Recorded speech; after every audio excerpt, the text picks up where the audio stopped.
Bienvenidos a Días Feriados. Buenas tardes, Eduardo. ¿Cómo te va? ¿Qué tal, Guadalupe? Bienvenido a todo el público que nos está acompañando a través de la señal abierta de TV UNAM y de nuestras redes sociales. Buenas tardes, Guadalupe. Como ya te lo mencionaba, es un gusto compartir contigo esta transmisión. Llegamos al programa 6 de Días Feriados. Se han acumulado muchísimas actividades de la FIL de Minería, la edición 43ª. Hay un cúmulo ya de lecturas, presentaciones de libros, mesas redondas y homenajes. Por ejemplo, el que se llevó a cabo al poeta y gran cineasta italiano Pier Paolo Pasolini, que dicen que era densísimo, pero a la vez era interesantísimo. También hubo mesas y homenajes dedicados a los escritores mexicanos, el grande querido Gerardo de la Torre y Jorge López Páez, al norteamericano fundador del movimiento Beat, el grande Jack Kerouac, y a la española Almudena Grandes.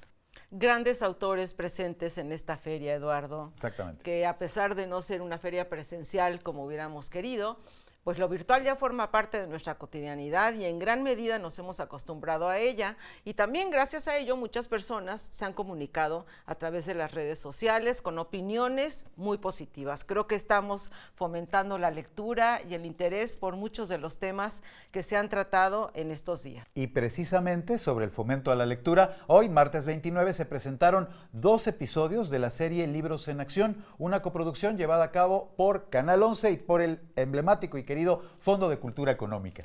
Y la Secretaría de Cultura de la Ciudad de México, con el programa Libro Club, presentó la narración oral Carrusel de Cuentos Infantiles. Exactamente, les recordamos una vez más que todas las actividades de la FIL son transmitidas vía streaming en este sitio web y en las redes sociales oficiales. Todos los días habrá transmisión a través de Facebook Live, en donde nuestros espectadores podrán participar con sus comentarios. En la pantalla pueden ver ya las ligas de las redes sociales y los hashtags correspondientes. Y enseguida tenemos una cápsula sobre el proyecto editorial Colección México 500, nuevas ideas sobre nuestro pasado, de la Dirección General de Publicaciones y Fomento Editorial de la UNAM y el Instituto de Investigaciones Históricas. Especialistas de distintas áreas abordan aspectos imprescindibles para comprender el significado histórico de la caída de México Tenochtitlan en 1521. Mi nombre es Pedro Marañón, yo soy técnico académico en el área de divulgación en el Instituto de Investigaciones Históricas y yo participo en esta obra de la Colección México 500 ayudando a Gibran Bautista en la coordinación académica, lectura de originales, selección de autores y demás. La Colección México 500 se da en un marco conmemorativo. Y esta es una particularidad importante porque muchas de las obras publicadas por la universidad en general en épocas conmemorativas están más orientadas a hacer una reedición a veces de obras o una edición de obras especializadas monográficas sobre estos temas que la universidad también hizo, pero la diferencia es que en este caso se pensó en llevar a un público no especializado los consensos más recientes alcanzados por los historiadores en diversos temas. Por ejemplo, ya no se habla solamente de historia política o historia militar, sino que se abordan temas recientes sobre historia cultural, historia naval, historia de las ideas y de los conceptos incluso. Esta colección está conformada por 15 autores, 15 títulos, la mayor parte de ellos pertenecen a la planta académica del Instituto de Investigaciones Históricas, pero hay otros colegas historiadores que pertenecen a otros institutos. Sin embargo, y esta es una característica valiosa de la colección y que por eso le ha merecido varios premios, es que pese a estar escrito por especialistas, son de fácil lectura y yo me atrevería a decir que en algunos casos de deliciosa lectura, pese a mantener la calidad y el rigor de los historiadores. A lo que voy es, los historiadores en muchas ocasiones son muy buenos narradores, muy buenos descriptores y saben contar historias y tienen la ventaja, a diferencia de otras colecciones de divulgación u obras de divulgación, que conocen puntualmente y con detalle las cosas de las que están hablando. Entonces yo invitaría a los que les interese la historia y a aquellos que no les interese tanto la historia, pero que les guste la literatura, que se acerquen a esta obra que en 15 tomos te da lo más delicioso y lo más nutritivo que hemos hecho los historiadores en los últimos 30 años en relación con la conquista y el siglo XVI y XVII. Ya está con nosotros Gibran Bautista y Lugo. Él se está conectando desde París y es investigador del Instituto de Investigaciones Históricas de la UNAM, es doctor en historia. Además, ha coordinado la colección 1521, Un atado de vidas, y entre sus líneas de investigación está una de las principales, es la historia colonial. Bienvenido, Gibran, con nosotros a este programa de Días Feriados. Muchas gracias, gracias por la invitación. Gibran, Material de Lectura es una colección emblemática de la universidad. Cuéntanos, pues ahora sí que compártenos cómo se planeó. Bueno, todo comenzó con una invitación de Socorro Venegas, a quien agradezco mucho haber tenido en cuenta el Instituto de Investigaciones Históricas, la posibilidad de co-coordinar de manera académica esta colección. Y bueno, vino de la mano de una colección hermana que es México 500. Entonces, en el proceso de México 500 nos propuso Socorro Venegas que por qué no hacíamos una suerte de biografías. Y lo que yo le dije era que más que biografías, lo que podíamos hacer era vidas, teniendo en cuenta que veníamos de entender los procesos de 1521 más desde la perspectiva de las personas y no de los grandes acontecimientos, y que la vida de las personas en buena medida nos permite entender procesos más complejos que a ras del suelo se manifestaban, digamos, como ventanas para comprender la complejidad y no tanto el gran acontecimiento. Y creo que eso resultó muy bien con el elenco tanto de personajes como de autoras y autores que conforman la colección. Gibran, ¿cuál fue el criterio para reunir a estos personajes en esta colección? Bueno, lo que debo decir es que el primer criterio fue que hubiera un equilibrio en términos de género y nos importaba que hubiera, digamos, una perspectiva de las mujeres que estuvieron vinculadas al proceso, en la idea también de entenderlo como un nudo, un atado, que anudaba vidas, digamos, que de otro modo no podríamos comprender como vidas, digamos, puestas en relación. Circunstancias tan extraordinarias que nos puede parecer de pronto sorprendente, sobre todo por el modo en cómo está descrita la historia, que tenga algo que ver la vida de Juana I de Castilla con Malintzin, por ejemplo, o con Isabel Moctezuma, pero creemos que esta era la oportunidad para mostrarlo de esa manera, decir que vidas que de otro modo no tendrían nada que ver, a la hora de pensarlas en la dimensión, digamos, que abre América con respecto a la historia de Europa y la historia de África y de Asia, entonces entraban ya con mucha claridad estos vínculos y los procesos que están detrás de estos vínculos. Entonces la nómina fue así, tratando de mantener en lo posible personajes conocidos, pero al mismo tiempo dar a conocer otros personajes, otras personas que de alguna manera nos dan un perfil distinto de lo que pudo, de cómo puede entenderse ahora 1521 y el proceso que se detona a partir de la presencia de los españoles en América y en el Valle del Anáhuac específicamente.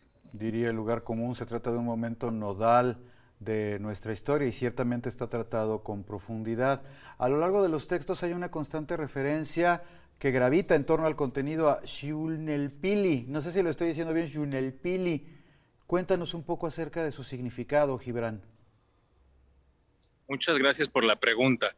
Esto en buena medida tiene que ver con lo que se hace en el área de historia de los pueblos indígenas del Instituto de Investigaciones Históricas. Hay nuevas generaciones que están muy volcadas sobre comprender mejor el náhuatl del siglo XVI. Y la idea que retomamos de estos colegas es cómo la fiesta, digamos, del cierre del ciclo de los 52 años, que se llamaba, digamos, Xuhualpili, tenía un significado también social, no solo cosmogónico, digamos, y ese significado lo pudieron también asociar quienes vivieron durante 1520, 21 y en los años posteriores a la llegada de los europeos.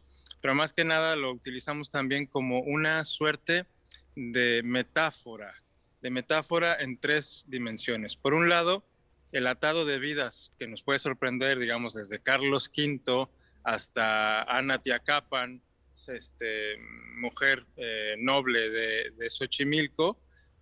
Por otra parte, el atado en el sentido de como un nudo, como fue el encuentro, conquista, encontronazo, como lo queramos explicar, la llamada conquista de Mexico Tenochtitlan, constituye un punto de partida para entender lo que hoy conocemos como historia de la globalización arcaica o de la globalización temprana, y que tiene que ver con la importancia de estos procesos detonados en el Valle de Anáhuac que permitieron una nueva conexión entre Europa y Asia. Entonces, la centralidad de América también nos importaba mostrarla como un nudo a partir de prácticas y de vidas concretas de personas de las que hay testimonios. Y la tercera dimensión de la idea de nudo es que también es un nudo de escrituras diversas, de diversas experiencias de escritura, no solo desde la historia. Tenemos en primer lugar el ensayo de Yasnaya Aguilar, que es más bien una reflexión desde el presente a propósito de la vida de Malintzin, y otras formas de escritura, experiencias de escritura desde la antropología, desde la historia desde luego, desde el ensayo filológico, y bueno, creo que eso nos ha permitido mostrar los alcances de este experimento, que en realidad tenía más de experimento que de libro de historia. Nuestro interés siempre fue, desde el principio, probar un tipo de escritura que nos llevara a públicos diversos. Y creo que pues es algo que más o menos lo hemos logrado, ya lo dirán las lectoras y los lectores. Es interesante, mencionas ahora lo del texto de Yasnaya Elena Aguilar, porque dices que nos da una nueva versión, una versión más actual de la Malinche. ¿Estos textos en general nos abren luces del pasado sobre el presente? Sí, creo que la idea de hacer un atado de vidas, tal como lo llamamos, que además tiene referencias clásicas al sentido en cómo se pensaba en el siglo XVI la idea de vidas como ejemplos, un poco retomado y desde la tradición mediterránea de Plutarco y en adelante, toda la tradición medieval que se va después a volcar sobre las experiencias conscientes y escritas de quienes vivieron aquellas épocas, nos permiten pensar hoy de una manera distinta lo que durante el siglo XX parecía la fundación de una nación o de una sociedad o tal, y que creemos que más vale ahora percibirlo desde la perspectiva de la vida de una persona y a partir de ahí ver la complejidad, digamos, como en niveles, en escalas. Por ejemplo, la vida de Malintzin, o los pocos datos que tenemos de la vida de Malintzin le permiten a Yasnaya ensayar un argumento acerca de cómo se ha convertido en distintas formas de significación, no solo desde la perspectiva de los historiadores o de los antropólogos, de los académicos en general, también desde la perspectiva, por ejemplo, de las niñas, las familias, que en las comunidades mijes consideran un honor representar a Malintzin en la fiesta, digamos, de la Malinche, ¿no? que es muy importante en Oaxaca. Y diversas perspectivas, ¿no? También, por ejemplo, situar ya con referentes nuevos, historiografía nueva y también nuevos documentos, de manera muy potente la idea de que Juana I de Castilla no era en modo alguno Juana la Loca, y que eso viene de un proceso de, digamos, segregación que ocurría tanto en las escalas o en las esferas sociales más bajas como en las más altas, pues se trataba de la reina de Castilla. Gibran, abuelo de pájaro, y desde naturalmente tu perspectiva, pienso, evidentemente miles de cosas han cambiado en este país de 1521 para acá. ¿Qué no ha cambiado? Yo diría que lo primero que habría que tomar en cuenta es que no es el mismo país. 1521, una de las dimensiones también de la colección es mostrar el carácter global o general de ese proceso, que cambió, desde luego, a la historia de los pueblos de Mesoamérica, pero también cambió la historia de los pueblos europeos y la historia de los pueblos africanos. Con el pasar de los años, en algunos de los textos de la colección también se habla de cómo la conexión asiática, a partir de 1565 y desde Acapulco, va a transformar por completo la balanza, digamos, el equilibrio económico y mercantil que ponía, digamos, al norte de Europa y a las ciudades italianas en un espacio privilegiado, y que creo que es algo que no se ha discutido suficientemente. Ahora, ¿qué pienso que no ha cambiado? Creo que una cosa que no ha cambiado es nuestro modo de ver aquel acontecimiento. Conversábamos con colegas como Federico Navarrete y otros colegas que el mito de la conquista hecha por grandes hombres comienza con las propias cartas de relación de Hernán Cortés. Bien. Y creo que es esto algo que no ha cambiado y que se reitera hasta la última versión que salió publicada sobre la conquista, sobre todo cuando se escribe fuera de México, que se reiteran los mismos nombres, los grandes acontecimientos, la idea de la astucia del conquistador, y creo que podemos empezar a ver a partir de esta colección y de otros esfuerzos, por supuesto, muy importantes, que primero se trataba de un migrante instruido, medianamente instruido, que no hubiera sido el llamado conquistador, mal llamado conquistador de México por él mismo y por la historiografía, si no fuera por una tremenda alianza que se gestó entre estos, digamos, 500,000 españoles y cientos de miles de indígenas, de, digamos, miembros de los señoríos y diversos ámbitos poblacionales que colmaban Mesoamérica y que estaban dispuestos a acabar con el orden político mexica. Pues Gibran, interesante, sí, y de veras para celebrar que la Dirección de Publicaciones de la UNAM haya creado este proyecto, que me parece interesantísimo y que esperamos los lectores realmente se interesen por él, sí, que vayan a comprar este conjunto de libros, esta reunión de ensayos, y muchísimas gracias por haber estado con nosotros, Gibran. Al contrario, muchas gracias a ustedes por la paciencia, por la posibilidad de presentar aquí también la colección 1521, un atado de vidas. Solo me gustaría agregar que no hubiera sido posible esta colección sin también sumar el saber y el conocimiento que desde la universidad se produce en términos del arte editorial.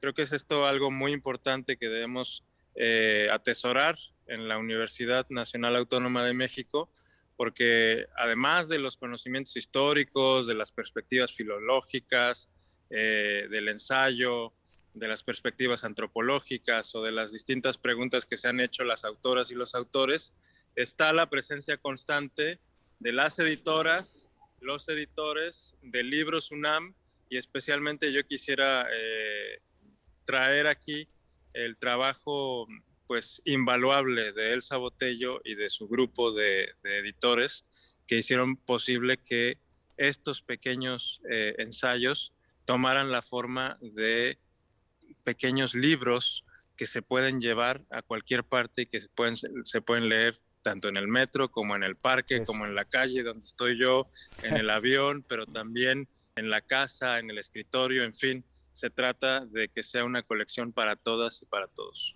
Pues sí, merecidísimo el reconocimiento a todos los que colaboraron en esta colección, Elsa Botello, queridísima, y todo el equipo que está en la Dirección de Publicaciones. Gibran, muchas gracias de nuevo. Gracias, Gibran. Gracias, un saludo muy grande. Muchísimas gracias. Abrazos hasta el bellísimo París. Muchas gracias, Gibran. Gracias. Vamos. Pues ahí quedó la información. Muy bien. Enseguida, súper ¿qué interesante. tenemos? Porque ya ayer anunciábamos algo. Sí, bueno, Gerardo infortunadamente tiene muy poquitas semanas que falleció el querido grande Gerardo de la Torre. Enseguida vamos a ver una cápsula a propósito del homenaje realizado al gran escritor.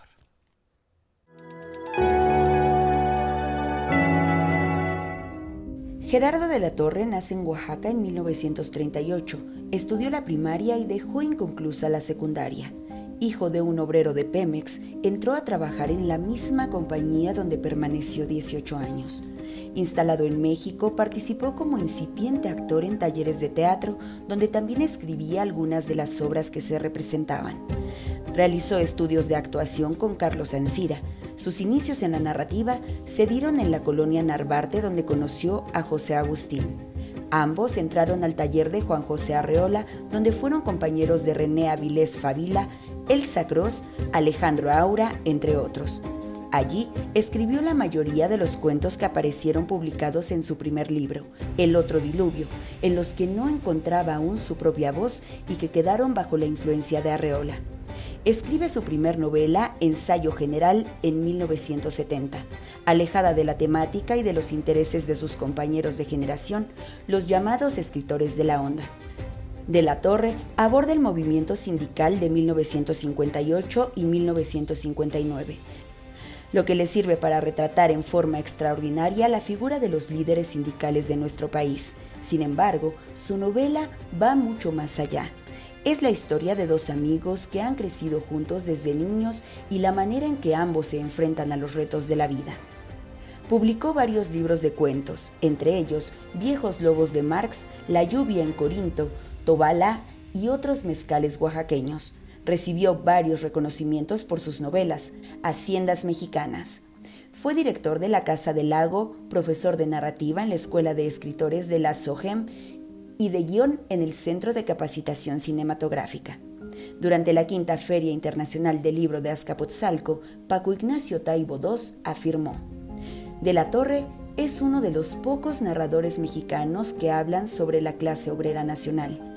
Ya había historias sobre campesinos, sobre la clase media y sobre la oligarquía, pero los trabajadores eran los grandes ausentes de la literatura mexicana. Gerardo de la Torre fallece el 8 de enero de 2022. Pues con este recuerdo de Gerardo de la Torre, queridísimo escritor, nos vamos hacia el final de este programa. Esta fiesta de los libros se está celebrando de manera virtual, ya lo saben, y celebra a escritores, escritoras, pero también a lectores y lectoras. Además, están las editoriales, las que participan de manera externa, pero tradicionalmente la feria también tiene una producción editorial de la UNAM muy importante, con aproximadamente 1,000 títulos anuales. Además, cada uno de los eventos que ha organizado la Filminería ha sido pensado para dar a conocer investigaciones y publicaciones, ya sean de la UNAM o de otras instituciones. Eduardo. Efectivamente, mi queridísima Guadalupe, esa labor que realiza la UNAM y que abarca múltiples aspectos contribuye a difundir la literatura, la ciencia y el arte con el propósito de llegar todos los días, incluso si no son días feriados, a cada uno de los lectores, a un público que es cada vez más amplio. Pero sobre todo, estas actividades se encuentran encaminadas a que más personas recuperen o conozcan el gusto por abrir un libro. Leer nos hace mejores personas y nos permite conocer otras culturas y adquirir conocimientos. Leer nos da pertenencia e identidad. No importa, naturalmente no importa cuál sea nuestro origen, lo importante es leer. Así es, Eduardo. Y para que la gente siga leyendo, vamos a dar la pregunta de hoy. Sí, por supuesto, ha llegado la hora. Yo quiero uno de esos, voy a contestar rápidamente en el Facebook Live, porque tenemos 5 ejemplares, 5 colecciones de los libros 1521, Un atado de vida. Si estaban presentes en el programa hace un rato, exacto, habrán visto la entrevista con Gibran.